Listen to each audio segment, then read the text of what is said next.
everybody, it's Pastor Steve at Arise Ventura, standing outside of our community center, the Freedom House as we call it. And I'm getting ready to just walk you guys around to kind of see a little bit of what we've been up to as you're praying for us and as you guys have been supporting us. We're super grateful for it. And we're here on the west side of Ventura. It's affectionately called the Avenue. If you look around, you can kind of see a little bit of the community. And interestingly enough, that gate right there is like one of the gentrified homes that's in the middle of a dilapidated neighborhood. And if you look, there's faintly the Avenue spray painted on it. The Avenue Gangsters is a local gang around here, and some of the community members aren't really happy about the redevelopment that's happening. And so our local church, being situated right in the neighborhood, has been super interesting and good.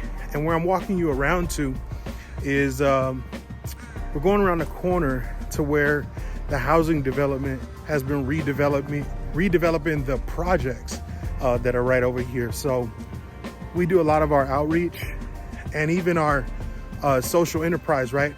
We're here to feed the community, both spiritually and physically. And I remember being at the Dream Center some years ago, and a guy said we give away beans, rice, and Jesus Christ. And so we do that with ribs and chicken and brisket, tri-tip and whatnot. But if you look back here, this is what it used to look like. Kind of walking through, and there were some older kind of units or whatnot that have now been and are being redeveloped. So being here at Westview Village has given us some crazy opportunities to reach families that are on free or reduced housing. You know, if you know anything about the Housing Authority, you may have heard of Section 8 or the projects, right? You kind of know of housing developments that give assistance to families who need it. We have a partnership with the Housing Authority that has given us access to all these families and facilities. We have keys to the community rooms and community facilities. Just last week, we had a big Easter egg hunt right here.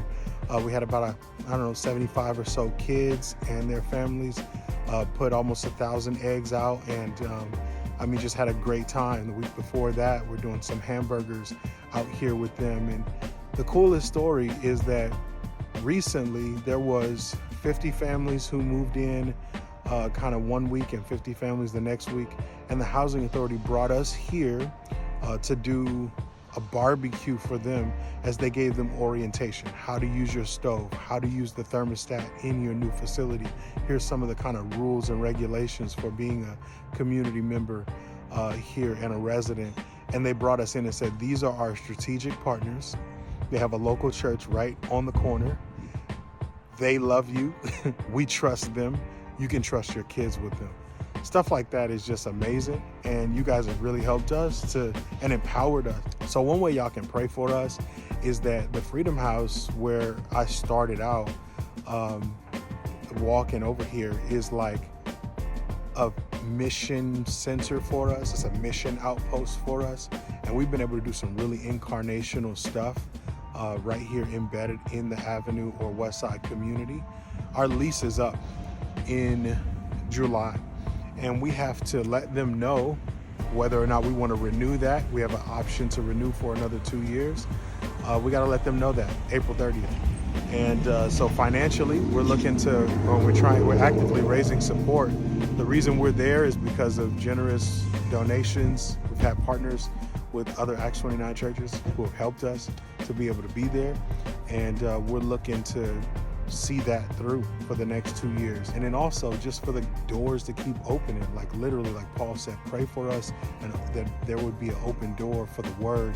Like, to be able to have community partnerships with federal and city government officials who say this is a local church, trust them, is amazing. And we don't want to squander that, but we also don't want to allow that to put our light under a basket, right? We're not just a soup kitchen. We're not just doing sports outreach for the sake of sports outreach and food outreach. Like I said, feeding people is something we want to do spiritually and physically. And so pray for us that we would open up our mouths and declare the gospel, that we be unashamed like Paul is in Romans 1:16, because we know it's the power of God. So we're so grateful for y'all. We plant churches worldwide, right? And that means that every single corner of the earth and in every section of every city. So thank you for helping us to be here. Grace and peace.